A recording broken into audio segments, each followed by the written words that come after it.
ചെറുപ്പമോ ഇന്നു ഞാൻ ചോദിച്ചല്ലോ.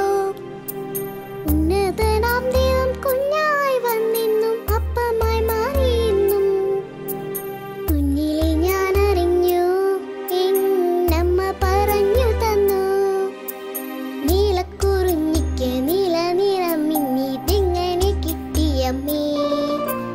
നീലമയിലിന്റെ പിലിയിതെന്റെ നീല നിറമയമ്മേ?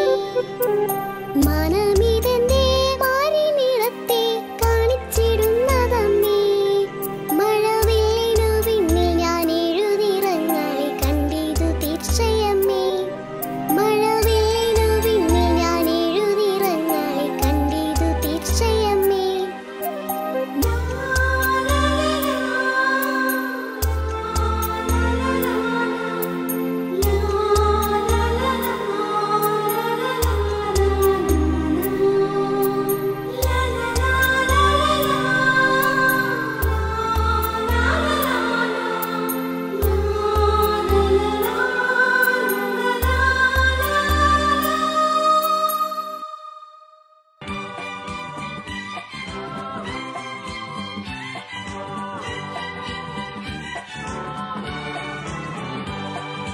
പുതിയ കുടുംബത്തിൻ കതിരുകൾ ഉയരുന്നു, തിരുസഭ വിജയത്തിൻ പൊൻതൊടുകുറിയണിയുന്നു.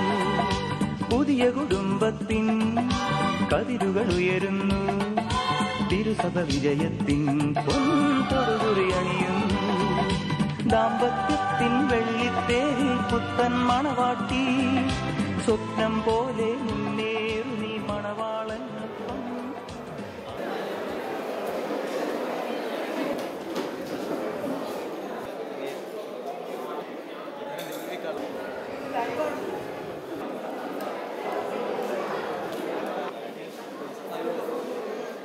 എത്ര നേരമായി? ഇതെന്താ ഭക്ഷണം വരാത്തേ? ശരിയാ, ഇലയിട്ടിട്ട് എത്ര നേരമായി, ഇതെന്താ ഭക്ഷണം വിളമ്പാത്തത്?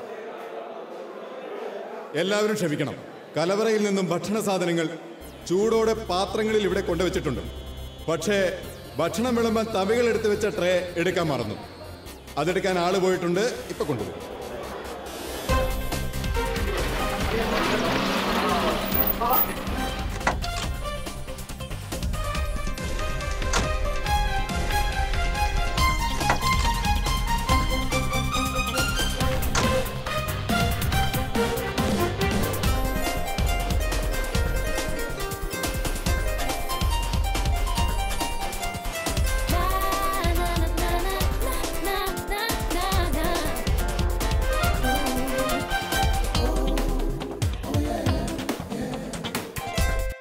എങ്ങനെയാ യാത്ര ചെയ്ത് എല്ലാവരും ക്ഷീണിച്ചോ?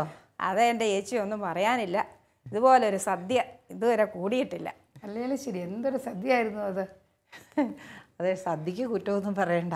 അവർ പറഞ്ഞല്ലോ, നമ്മൾ ആ സദ്യയിൽ പോയി ഇരുന്നു അല്ലേ. നമ്മുടെ പ്രശ്നം വന്ന ഇതേ ഉള്ളൂ, വിളമ്പാൻ താമസിച്ചു അല്ലേ.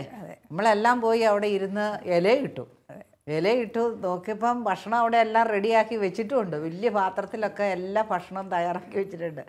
നമ്മൾ ഇലയിട്ട് നോക്കിയിരുന്നേ, ശരിക്കും പറഞ്ഞാൽ ഒരു 1/4 മണിക്കൂർ നമ്മൾ ഇരുന്നു അല്ലേ. അതിൻ്റെ കാരണം അവർ പറഞ്ഞല്ലോ, ആ കാറ്ററിങ്ങിൻ്റെ ഓണർ വന്ന് പറഞ്ഞല്ലോ.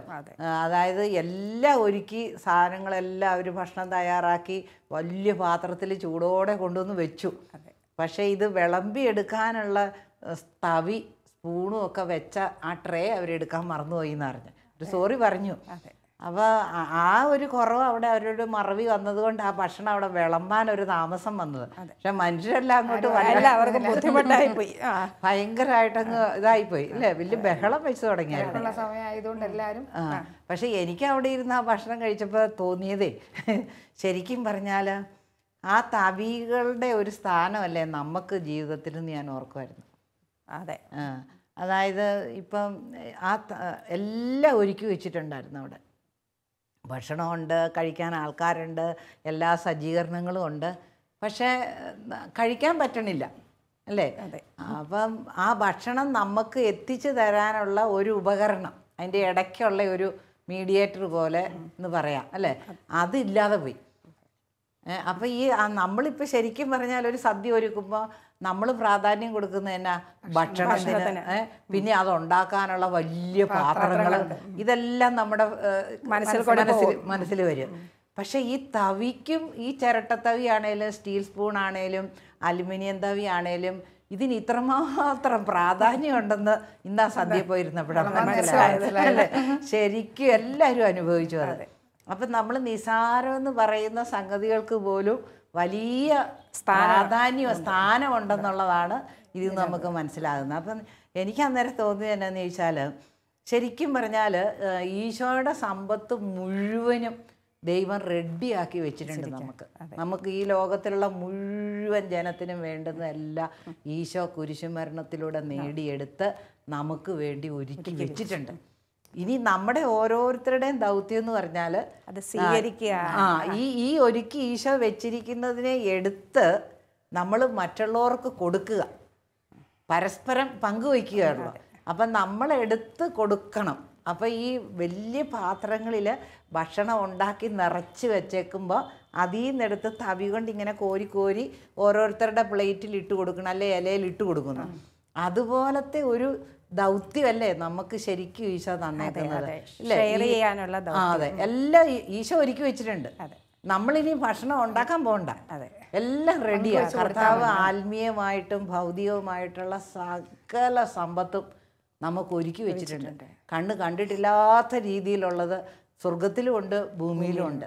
ഇത് തിരിച്ചറിഞ്ഞിട്ട് ഈ ഉണ്ടാക്കി വെച്ച് തന്ന് ഈശോ ദാനമായിട്ട് നമുക്ക് തന്നിരിക്കുന്നതിനെ നമ്മളിലൂടെ മറ്റുള്ളവരിലേക്ക് പകർന്നു കൊടുക്കണം. അപ്പോൾ ദൈവത്തിൻ്റെ സ്നേഹം തന്നെയാണെങ്കിലോ ഈ സ്നേഹം ഒരുക്കി വെച്ചിട്ടുണ്ട്.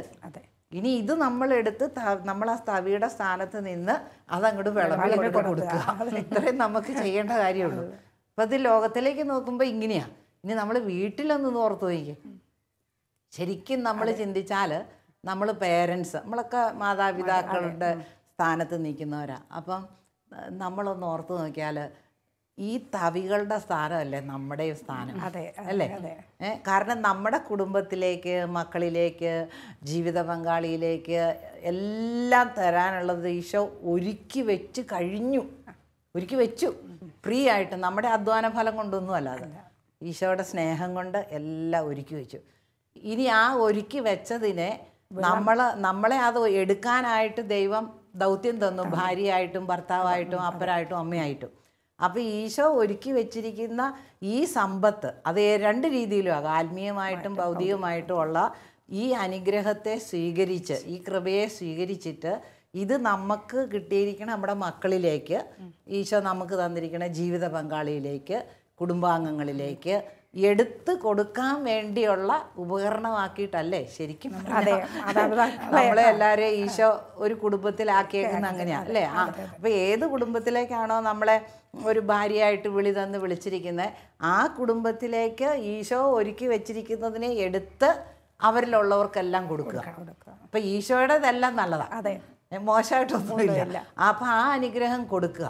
അപ്പം നമുക്ക് ശരിക്കും ഒരു അലുമിനിയം തവിയോ അല്ലെങ്കിൽ ഒരു സ്റ്റീൽ സ്പൂണോ അല്ലെങ്കിൽ ഒരു ചിരട്ടത്തവിയോ അത് ആ ഒരു റോള്, ആ ഒരു സ്ഥാനമാണ് നമ്മുടെ ജീവിതത്തിൽ നമുക്ക് തന്നേക്കണേ. അപ്പം ചിലപ്പോൾ ശരിക്കും ഇത് ഞാൻ ഓർത്തു പോയി അന്നേരം അവിടെ ഇരുന്ന്, ശരിക്കും ദൈവമേ നമ്മൾ ആ ഭക്ഷണം കിട്ടാതെ അന്ന് 2 മണിയും കഴിഞ്ഞു. അപ്പോൾ അത്രയും വിഷമിച്ചപ്പോൾ നമ്മുടെ മക്കളൊക്കെ എന്തുമാത്രം വിഷമിക്കുന്നുണ്ടായിരിക്കും.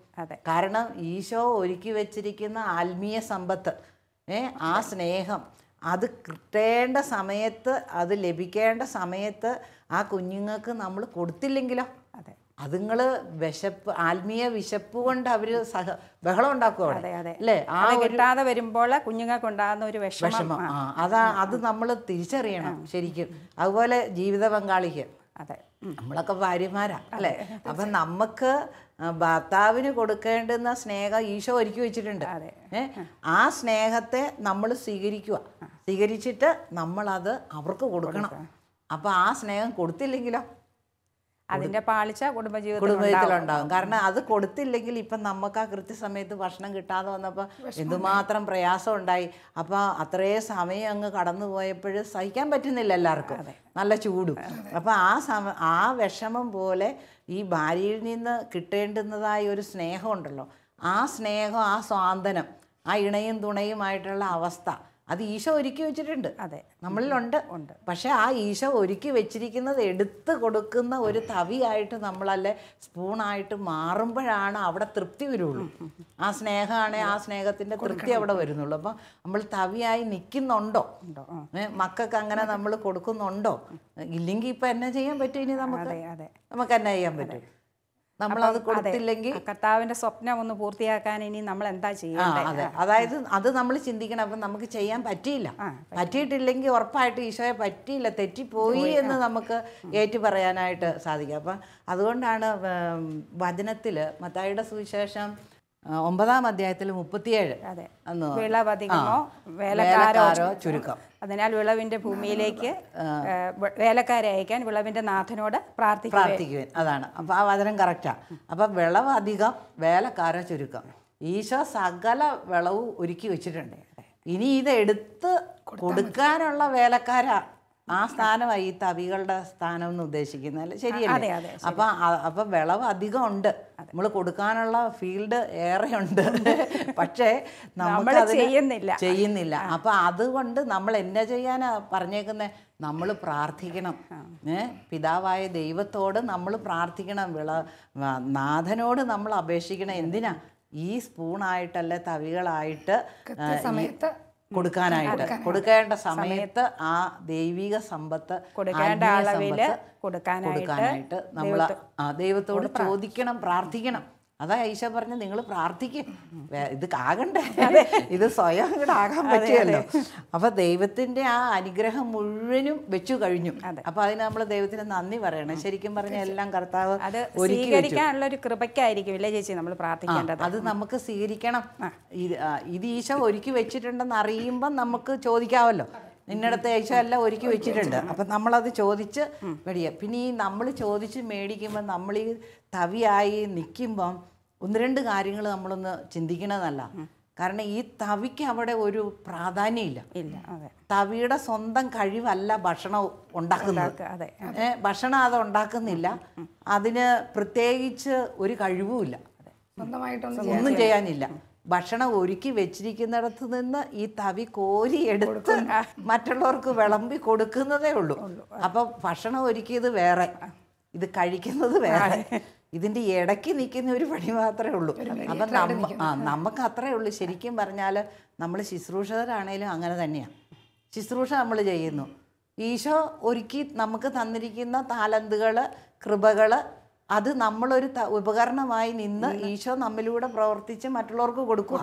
അവിടെ നമുക്കവിടെ അഹങ്കാരത്തിന് അല്ലെങ്കിൽ എല്ലാം ദാനമാണെന്നിരിക്കെ എന്തിനാ അഹങ്കരിക്കണം? ഈശോ തരുന്നതല്ലേ നമുക്ക് കൊടുക്കാൻ പറ്റുള്ളൂ. നമ്മിലുള്ളത് കൊടുക്കാൻ നമുക്ക് പറ്റില്ല. ഈശോ നമ്മളിൽ വെച്ച സ്നേഹം, ആ ശുശ്രൂഷാവരം, ഇത് നമ്മൾ കോരിയെടുത്ത് അവർക്ക് കൊടുക്കുക ചെയ്യുന്നത്. അപ്പം അങ്ങനെ ചെയ്യുമ്പം നമ്മളൊരു വെറും ശൂന്യമാണ്, നമ്മളിൽ അതൊന്നുമില്ല. അപ്പം ഈ തവി ഇങ്ങനെ ഈ ഭക്ഷണത്തിനകത്തേക്ക് ഇറങ്ങി ചെല്ലണം. അതിൽ നമ്മളൊരു തവിയിട്ട് ഭക്ഷണം കോരിയെടുക്കുമ്പോൾ ഭക്ഷണം ആ പാത്രത്തിനകത്തേക്ക് ഇറങ്ങും. അപ്പോൾ അതിനകത്തേക്ക് ഇറങ്ങുന്നുണ്ട്. ഇറങ്ങിയിട്ട് അതിലുള്ളതിനെ കോരിയെടുക്കുക, വഹിക്കുക. ആ തവിക്കകത്ത് അത് വഹിക്കുക. വഹിച്ചിട്ട് അത് ഒട്ടും കളയാതെ വളരെ സൂക്ഷിച്ചാണ് നമ്മൾ ടേബിളിൽ അത് വിളമ്പുന്നത്, പ്ലേറ്റിൽ വിളമ്പുന്നത്. ഒട്ടും പോകരുത്, പുറത്തു പോകരുത് ഒട്ടും.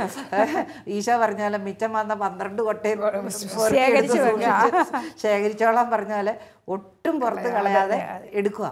അപ്പം ശരിക്കും നമ്മൾ ഇറങ്ങി ചെല്ലണം, ഉള്ളിലേക്ക് ഇറങ്ങണം. ഈ ഭക്ഷണത്തിൻ്റെ ഉള്ളിലേക്ക് ഇറങ്ങി അവിടുന്ന് അതിനെ എടുത്തു വഹിച്ചു കോരി എടുത്തിട്ട് ഇത് അങ്ങോട്ട് കൊടുക്കണം. നമ്മളെ ഏൽപ്പിച്ചവരുടെ കയ്യിലേക്ക് വിളമ്പണം. അപ്പൊ അതാണ് നമുക്ക് ചുറ്റിനും ഏൽപ്പിച്ചിട്ടുണ്ട്. ഈ ഭക്ഷണം കഴിക്കാനുള്ള ഏൽപ്പിച്ചിട്ടുണ്ട് ഈശോ. വീട്ടിലായാലും ജോലി സ്ഥലത്തായാലും ശുശ്രൂഷയിലാണേലും ഏൽപ്പിച്ചിട്ടുണ്ട്. അപ്പൊ നമ്മൾ ആദ്യം ചെയ്യേണ്ടത് എന്താ?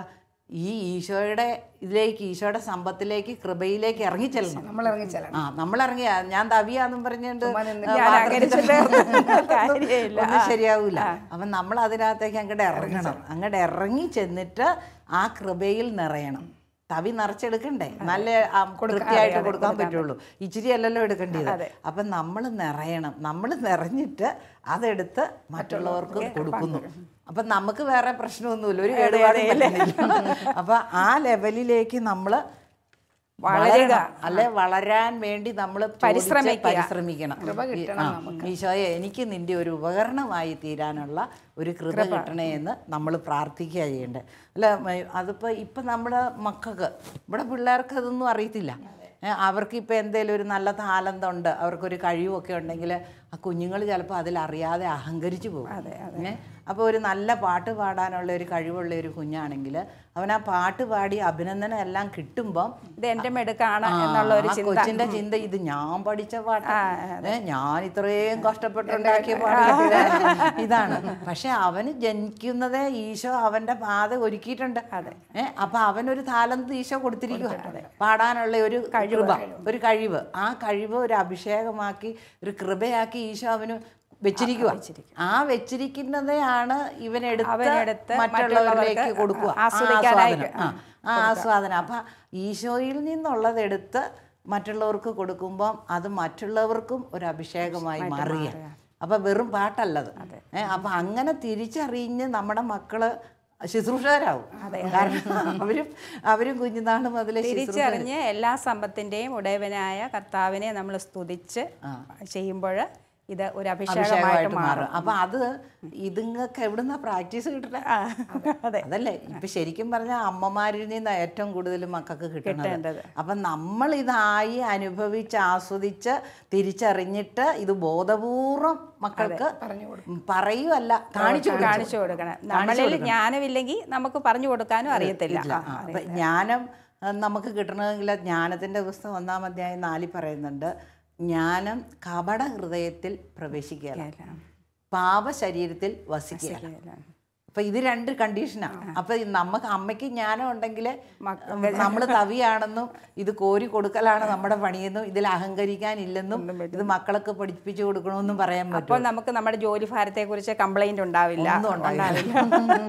ഇതിപ്പോ എന്നും പരാതിയാണ്, എല്ലാത്തിനും മടുത്തു എന്നാണ് പറയുന്നത്. അപ്പം ഇപ്പം നമുക്ക് ഈ തിരിച്ചറിവാണ് നമുക്ക് കിട്ടേണ്ടത്. അപ്പോൾ പിള്ളേർക്കത് നമ്മൾ പറയാതെ തന്നെ അതുങ്ങൾ മനസ്സിലാക്കി എടുത്തോളൂ അത്. അപ്പം ഇങ്ങനെ നമ്മൾ ഈ മക്കൾക്ക് ഇത് മനസ്സിലാക്കി കൊടുക്കുകയും അവരെ അത് പ്രോത്സാഹിപ്പിക്കുകയും ചെയ്യണം. അവർ നല്ല സന്തോഷമായിട്ടൊക്കെ എനിക്ക് ഇത്രയും മാർക്ക് കിട്ടി എന്നൊക്കെ പറഞ്ഞ് വരുമ്പോൾ നമ്മളത് തിരിച്ചു കൊടുക്കണം. ഈ ബുദ്ധി ആരാ കൊടുത്തേ? ഈ ഓർമ്മശക്തി ആരാ കൊടുത്തേ?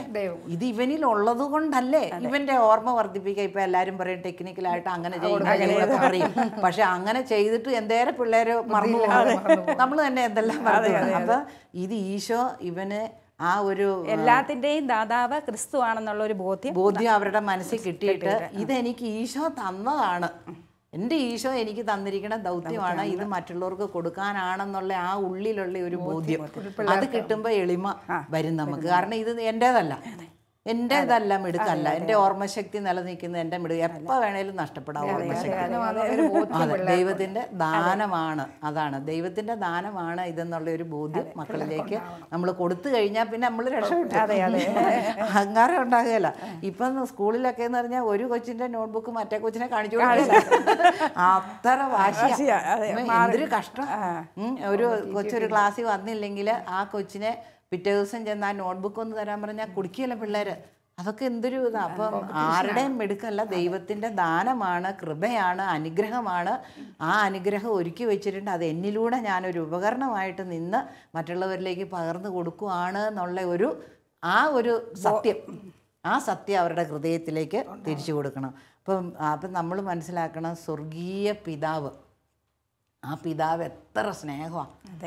നമ്മളെ കൊണ്ടൊന്നും കഷ്ടപ്പെടുത്താതെ എല്ലാം ഒരുക്കി വെച്ചിട്ടുണ്ട്, എല്ലാം നമ്മളിൽ തന്നിട്ടുണ്ട്. ആ നമ്മളിൽ തന്നതിനെ നമ്മൾ തിരിച്ചറിഞ്ഞൊന്ന് എടുത്ത് അങ്ങ് കൊടുത്താൽ മതി. അപ്പോൾ ആ ദൈവത്തിന് നമ്മൾ എപ്പോഴും നന്ദി പറയണം. അല്ല ഈശോ പറഞ്ഞു, എൻ്റെ പിതാവ് സമ്പൂർണനായിരിക്കുന്നത് പോലെ നിങ്ങളും നമ്മൾ പരിപൂർണരായിരിക്കണം. ആ പരിപൂർണനായിരിക്കുന്നത് പോലെ നമ്മളും പരിപൂർണതയിലേക്ക് വരിക എന്ന് പറഞ്ഞാൽ ആ കൃപയിൽ ആകുകയാണ്. കർത്താവിന്റെ പരിപൂർണതയിലേക്ക് നമ്മളും ആകപ്പെടുമ്പോൾ ആ ലെവല് വരണം. അപ്പം നമ്മളുമായി അപ്പം നമ്മുടെ കുടുംബത്തിലും ആ ഒരു അവസ്ഥ കൈവിടുകയാണ് ചെയ്യുന്നത്. അപ്പം അതുപോലെ നമ്മൾ ലൂക്കായുടെ സുവിശേഷം 17-ാം അധ്യായം അത് നമ്മൾ വിശുദ്ധ ഗ്രന്ഥത്തിൽ വായിക്കുന്നുണ്ട്. അവിടെ പറഞ്ഞിരിക്കുന്ന ഈ ശരിക്കും അത് ഈ സ്പൂണിനെ കുറിച്ചൊക്കെ നമ്മൾ പറയുമ്പോൾ അത് വ്യക്തത കിട്ടുന്നുണ്ട്. അതിൽ വെച്ചിരിക്കുന്നത് ഇങ്ങനെയാണ്: കൽപ്പിക്കപ്പെട്ടത് ചെയ്തതുകൊണ്ട് ദാസനോട് നിങ്ങൾ നന്ദി പറയുമോ? ഇതുപോലെ തന്നെ നിങ്ങളും കൽപ്പിക്കപ്പെട്ടവയെല്ലാം ചെയ്തതിന് ശേഷം ഞങ്ങൾ പ്രയോജനമില്ലാത്ത ദാസന്മാരാണ്, കടമ നിർവഹിച്ചതേ ഉള്ളൂ എന്ന് പറയുവേ. അപ്പം ഇതാണ് ശരിക്കും പറഞ്ഞാൽ നമുക്ക് ഈ തവിയുടെ ഒരു സ്ഥാനം എന്ന് പറയുന്നത് ശരിക്കും അത് തന്നെയാണ്. കൽപ്പിക്കപ്പെട്ടതാണ് ചെയ്യുന്നത്. നമ്മൾ ഓരോരുത്തരും നമ്മൾ ജനിക്കുന്നതിന് മുമ്പ് അതാ ജെറമ്യായുടെ പുസ്തകം 1:4 പറയുന്നുണ്ട്. കർത്താവ് നമ്മളെ എപ്പോഴാണ് കണ്ട? ലോകസ്ഥാപനത്തിന് മുമ്പേ തന്നെ, നീ ജനിക്കുന്നതിന് മുമ്പേ, നീ അമ്മയുടെ ഗർഭത്തിൽ ഉരുവാക്കപ്പെടുന്നതിന് മുമ്പേ തന്നെ ഞാൻ നിന്നെ കണ്ടു. ഇത് തിരിച്ചറിഞ്ഞിട്ട് ആ ഉപകരണമാകുന്ന ഞാൻ അത് ചെയ്യേണ്ടുന്ന ദൗത്യം പൂർത്തിയാക്കാം. എന്നിട്ട് ഇങ്ങനെ ചിന്തിക്കണം, ഇതെൻ്റെ മിടുക്കല്ല, ദൈവം കൽപ്പിച്ചതും എനിക്ക് തന്ന ദൗത്യവും ഞാൻ ചെയ്തു. അപ്പം ഞാൻ ആരാ? എൻ്റെ കടമ ഇതാണ്. എന്നെ ഈശോ ഈ ഭൂമിയിലേക്ക്, അല്ല ഈ വീട്ടിലേക്ക്, അല്ല ഈ ജോലി സ്ഥലത്തേക്ക്, അല്ല ഈ ശുശ്രൂഷ സ്ഥാപനത്തിലേക്ക്, അല്ലെ സ്ഥലത്തേക്ക് എന്നെ അയച്ചിരിക്കുന്നു. ഞാൻ അതെല്ലാം അവിടെ പൂർത്തിയാക്കി. ഇതെന്താ? ഇതെൻ്റെ കടമ. ഇത് ഞാൻ എൻ്റെ കടമ നിർവഹിച്ചതേ ഉള്ളൂ. കാരണം എൻ്റെ ജന്മത്തിൻ്റെ ഉദ്ദേശം ഈശോ പറഞ്ഞിട്ടുണ്ട്, ചെയ്തു വെച്ചിട്ടുണ്ട്. നമുക്ക് യാതൊരു അഹങ്കരിക്കാൻ നമുക്ക് ഒരു അവകാശവും ഇതിനകത്തില്ല. അപ്പം ഇത് നമ്മുടെ അപ്പം എനിക്ക് ആ സദ്യയിൽ കഴിച്ചുകൊണ്ടിരുന്ന് എല്ലാവരും ഇരുന്ന് വിഷമിക്കുകയൊക്കെ ചെയ്യുന്നത് കണ്ടപ്പോഴത്തേക്ക് എൻ്റെ മനസ്സിലേക്ക് വന്ന ചിന്തകൾ ഈ തവിയാണല്ലോ നമ്മൾ ഓരോരുത്തരും. അപ്പം നമ്മൾ ചെയ്യേണ്ടുന്ന ദൗത്യം അവർക്ക് ചെയ്ത് കൊടുത്തില്ല എങ്കിൽ അവരുടെ വിഷമം, അപ്പം അവരുടെ ആ വീർപ്പുമുട്ടൽ, അവർ അന്ധകാരത്തിലാകുക, പ്രകാശം കിട്ടുന്നില്ല. അപ്പം നമ്മളിലൂടെ ഒരു പ്രകാശത്തിൻ്റെ ഒരു പ്രസരണം അവരിലേക്ക് കടത്തി വിടാനായിട്ട്. കണ്ണാണ് ശരീരത്തിന്റെ വിളക്ക്, കണ്ണു കുറ്റമറ്റതെങ്കിൽ ശരീരം മുഴുവൻ പ്രകാശമുള്ളതായിരിക്കും. അപ്പം നമ്മുടെ കുടുംബവും അതുപോലെ തന്നെ നമുക്ക് പ്രകാശിപ്പിക്കാം. അപ്പം നമ്മുടെ ഉള്ളിൽ ഈശോ വെച്ചിരിക്കുന്ന ആ പ്രകാശം, ഈശോ പറഞ്ഞല്ലോ ഞാൻ ലോകത്തിന്റെ പ്രകാശമാണ്. അപ്പം ഈ പ്രകാശം നമ്മളിൽ ഉദിച്ചിട്ട് ഈ പ്രകാശത്തെ നമ്മൾ നമ്മുടെ മക്കളിലേക്കും മറ്റുള്ളവരിലേക്കും കൊടുക്കുമ്പോൾ അവരും ആ പ്രകാശത്തിലാവും. ഇപ്പം നമ്മൾ പ്രകാശമാണ് എന്ന് പറയുമ്പോൾ ഈശോ പറഞ്ഞ് ഞാൻ ലോകത്തിൻ്റെ പ്രകാശമാണ് എന്ന്. അപ്പം ഈശോ എന്നെ വസിക്കുന്നെങ്കിൽ ഞാൻ പ്രകാശമാകും. കാരണം ഈശോയെ നോക്കിയവർ പ്രകാശിതരായി. അപ്പം ഈശോ എൻ്റെ ഉള്ളിലുണ്ടെങ്കിൽ എനിക്ക് ലജ്ജിതരാവത്തില്ല. ഈശോയുടെ പ്രകാശം വന്നു കഴിഞ്ഞു. അപ്പം ആ പ്രകാശം കണ്ട് നമ്മുടെ മക്കളിലേക്ക് ആ പ്രകാശം അടിക്കും. നമ്മളിലുള്ള പ്രകാശത്തെ അവർക്ക് കാണിച്ചു കൊടുക്കും. പ്രകാശത്തിൽ അവരെല്ലാം കാണും. പ്രകാശത്തെ നമ്മൾ കാണുന്നില്ല. പ്രകാശം, ലൈറ്റ്, പ്രകാശത്തെ നമുക്ക് കാണാൻ പറ്റില്ല. പക്ഷെ പ്രകാശത്തിൽ ബാക്കിയെല്ലാം നമുക്ക് വ്യക്തമായി കാണുകയാണ് നമ്മൾ ചെയ്യണേ. അപ്പം ഈശോയുടെ സ്നേഹം നമ്മളിൽ വന്ന് നിറഞ്ഞ് ആ പ്രകാശത്തിൽ നമ്മളായി കഴിയുമ്പം ഈ കൊച്ചുങ്ങൾക്ക്, നമ്മുടെ മക്കൾക്കും മറ്റുള്ളവർക്കും നമ്മളെ ആശ്രയിച്ച് ഉള്ള നമ്മുടെ കുടുംബാംഗങ്ങൾക്കും ഒക്കെ ഇത് മനസ്സിലാകുക. കാരണം ആ സ്നേഹത്തിൽ അവർ എല്ലാം വെളിപ്പെട്ട് മനസ്സിലാക്കുക. അവരെ നമ്മൾ പറഞ്ഞു മനസ്സിലാക്കേണ്ടതില്ല. അവരെ നീ അത് ചെയ്യട. പിന്നെ പിള്ളേരല്ലേ നമ്മൾ ആദ്യകാലങ്ങളിലെ ചെറുപ്പത്തിലൊക്കെ നമ്മളത് ശൈശവത്തിൽ തന്നെ നടക്കേണ്ടുന്ന വഴി അത് നമ്മൾ പഠിപ്പിച്ചു കൊടുക്കണം. പക്ഷേ ആ പഠിപ്പിച്ച് കൊടുക്കൽ നമ്മുടെ മാതൃക. കാരണം ഈശോ പറഞ്ഞു പിതാവ് ചെയ്ത് കാണുന്നത് ഞാൻ ചെയ്യുന്നു. അപ്പം നമ്മൾ ഈശോ നമുക്ക് പറഞ്ഞു തരുന്നത് അല്ലെ കാണിച്ചു തന്നിരിക്കുന്നത് നമ്മൾ. അപ്പം നമ്മുടെ മാതൃക ആരാ? കർത്താവ്, ഈശോ. അപ്പം നമ്മുടെ മാതൃക ഈശോ, നമ്മുടെ പിള്ളേരുടെ മാതൃക നമ്മള്. അപ്പം നമ്മൾ തവികളായിട്ട് നിന്ന് ഈശോയുടെ മാതൃക, ആ അനുഗ്രഹം, സമ്പത്ത്, ആ കരുണ, സ്നേഹം, വാത്സല്യം ഇതെല്ലാം നമ്മൾ എടുത്തിട്ട് അവർക്ക് പകർന്നു കൊടുക്കുക. അപ്പം നമ്മുടെ ആ തവികളുടെ ഉപകരണത്തിന്റെ ജോലി പൂർത്തിയാകും. ഇതെല്ലാ കുടുംബത്തിലും ഒന്ന് പൂർത്തിയായാൽ പിന്നെ പ്രശ്നം ഉണ്ടാവും. എല്ലാ കുടുംബത്തിലും സമാധാനം. ഇതൊന്ന് മനസ്സിലാക്കിയാൽ മതി. ഇത് മനസ്സിലാക്കാൻ നമ്മൾ ഓരോരുത്തരും ദൈവത്തിന്റെ ഉപകരണങ്ങളാണെന്നുള്ള ബോധ്യത്തിൽ ആ സ്നേഹം മുഴുവനും വിളമ്പുക. ഇത്രയും നമ്മൾ ചിന്തിച്ചാൽ മതി. പിന്നെ നമ്മൾ വിളമ്പി കൊടുക്കുമ്പോൾ ഈ തവിയലും ഇച്ചിരിയൊക്കെ പറ്റിപ്പിടില്ലേ, ഈ പാത്രത്തിലേക്ക് ഭക്ഷണത്തിനകത്തേക്ക് ഈ തവി അങ്ങ് ഇറങ്ങി ചെല്ലുമ്പോൾ കോരി എടുത്തു കഴിഞ്ഞ് വിളമ്പിയാലും ആ തവിക്കകത്ത് ഇച്ചിരിയൊക്കെ ഇരിക്കും അല്ലേ. അപ്പം വീണ്ടും വീണ്ടും വിളമ്പുമ്പോൾ വീണ്ടും വീണ്ടും പറ്റിപ്പിടിച്ചോളൂ. അപ്പം നമുക്കും അനുഗ്രഹം. നമ്മൾ ഈശോയുടെ ആ ആത്മീയ സമ്പത്തും ഭൗതിക സമ്പത്തും ആ കൃപകൾ, ആ അനുഗ്രഹം, കരുണ, സ്നേഹം ഇതെല്ലാം എടുത്ത് നമ്മൾ വിളമ്പി കൊടുക്കുമ്പോൾ നമ്മളും അതുപോലെ ആകുകയും നമ്മൾ അതിൽ ലയിച്ചു ചേരുകയും ചെയ്യുക. ഈശോ പറഞ്ഞില്ലേ, നീ എന്നിലും ഞാൻ നിന്നിലും വസിക്കും. അതൊരു ഭയങ്കര അനുഭവമല്ല. അതാ പിന്നെ ഈശോ പറഞ്ഞ മാതൃത്വത്തിലൂടെ സ്വർഗം അവകാശമാക്കാനും നമുക്കൊരു നമുക്ക് പറ്റും. ഭാഗ്യം. കാരണം മാതൃത്വം എന്ന് പറഞ്ഞാൽ ഈ സ്നേഹവും കരുണയും എല്ലാം ആണ്. അതുപോലെ യോഹന്നാന്റെ സുവിശേഷം 15:7 പറയുന്നുണ്ട്, നിങ്ങൾ എന്നിൽ വസിക്കുകയും എൻ്റെ വാക്കുകൾ നിങ്ങളിൽ നിലനിൽക്കുകയും ചെയ്യുന്നു എങ്കിൽ നിങ്ങൾ എന്തെങ്കിലും ചോദിച്ചുകൊള്ളുക, ഞാനത് അത് ലഭിക്കും. അപ്പൊ ശരിക്കും പറഞ്ഞാൽ നമുക്ക് ചോദിക്കുന്നതെല്ലാം കിട്ടണമെന്നല്ല നമ്മുടെ ആഗ്രഹം. നമ്മൾ പിള്ളേരുടെ കാര്യം പറയണു, വീട് വയ്ക്കണം, കല്യാണം എല്ലാം പ്രാർത്ഥിക്കണം.